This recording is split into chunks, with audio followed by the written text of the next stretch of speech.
Good morning, folks. This is Naim Azam, Chief Market Analyst at AvaTrade, and welcome to our daily update on our YouTube channel. So, in today's technical segment, I'll be covering these three particular derivatives, which are Bitcoin, Ethereum, and XRP. And the question that we will be answering is how high or low will they go? So let's have a bit more conversation on that. Before we do anything else, the full disclaimer is right in front of you for your reference. So let me bring out the MT4 platform, and to begin we will look at the BTC or Bitcoin's chart on the daily time frame. Bit of a review or a recap. What we've discussed in our previous videos is that we talked about this, first of all, this bearish pattern, head and shoulder pattern performed, but it didn't really work as they usually would work. Usually the bearish patterns would break to the downside, but we didn't see that, and it did actually form near the upward trend line, so which indicated that the prices were going to move to the downside. However, as we discussed in our previous analysis, the most recent video, if you haven't seen it, please do go and watch that.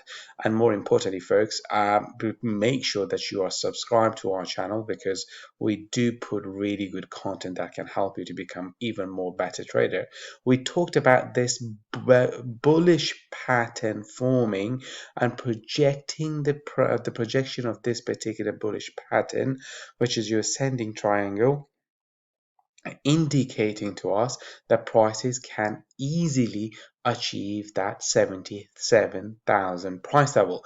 Now remember, previously we have talked about Bitcoin prices continuing their move to the upside and reaching that 70,000 price level, but this particular channel, this particular target, or the bullish pattern is indicating to us that the price is highly likely to have another easily 17,000 move, because now the breakout has happened. So it means the prices which are trading currently near 63,000 can still continue to grow, can still continue to move to the upside, and not only grow above the 65 and 70, but instead it can continue its journey towards that 75,000 price level. So of course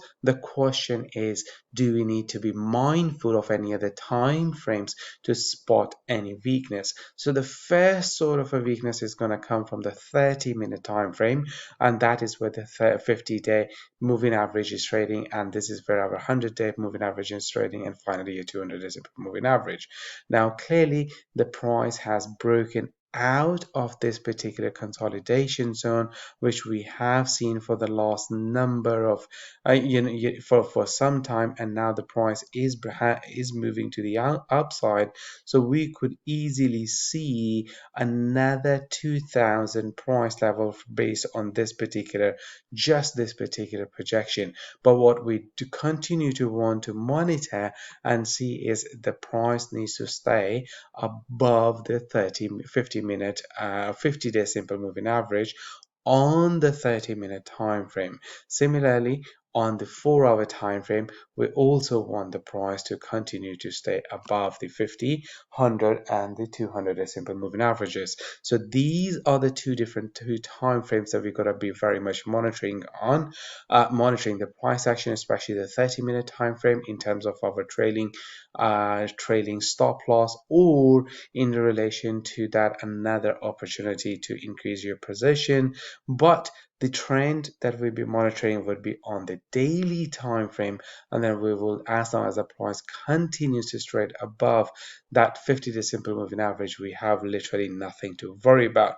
Yes, you can argue that the prices have reached that 70 level on the RSI, but the reality is that in an upward trend, these oscillators can remain in overbought area for a much extended period of time. Now, as for Ethereum, we are in an uncharted territory. The prices are moving to the upside, and it is all about this particular consolidation area that the price, let me form that on the chart for you, this particular consolidation area that the price has been trading for some time now. Thankfully we have broken out of that particular zone, and this means that we could easily see $600 price move, because that is this consolidation area is very much has been telling us, starting from this particular the high of this and the low of this one. So that means the price can really see, another 700 move from this particular breakout, and that that pushes the prices above our short-term time frame target of a 2500. We are already at 2369, so we are not too far from that reaching that 2500. Remember that our short-term target for Ethereum based on the technical analysis really is at 65,000, and followed by that it is really 10,000. Now quickly turning the tables again and then moving on to XRP. The big momentum is back here, and the price has crossed above the resistance level that we talked about, this particular resistance level that we talked about. Now it has gone to that 1.90 to 1.94. Obviously the spread is humongous, but the prices are trading at 1.91 price level, and we are very likely to cross that $2 price level. And this means that from here XRP price is really now going to be skyrocketing from here to all the way towards its all-time high of that $3.22. That is where we are moving towards. That is the price level that we should be very much focusing on, and I think that this is what traders really like to see as well, because this was a major resistance that we have cleared off. But just to mention before we really embark over there, there's no doubt that the prices could potentially go there, but we have to be mindful of another resistance at 2.7, so a 2.73 sort of a price level, because that is the high of this particular candle. So right now, once again, as we discussed yesterday, the price was going to cross this particular price level of 1.86. We mentioned that if we do it, then we are likely to move towards the all-time high, and now the price has started that journey, and we are likely to see some sort of resistance coming, small retracement or a blip near 2.73 before the price will continue to march higher. All right, that's all for now. See you guys next time.